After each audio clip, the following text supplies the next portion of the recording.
இயேசு அவளை நோக்கி, எனக்கு புருஷன் இல்லைன்னு நீ சொல்கிறல, அது கரெக்டு தான்.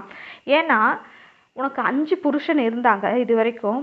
ஆனால் இப்போ இருக்கிறது உன்னுடைய புருஷன் அல்ல, அதை நீ சரியாக சொன்ன அப்படின்னு சொல்லி இயேசு கிறிஸ்து இந்த இடத்துல சொல்கிறாரு.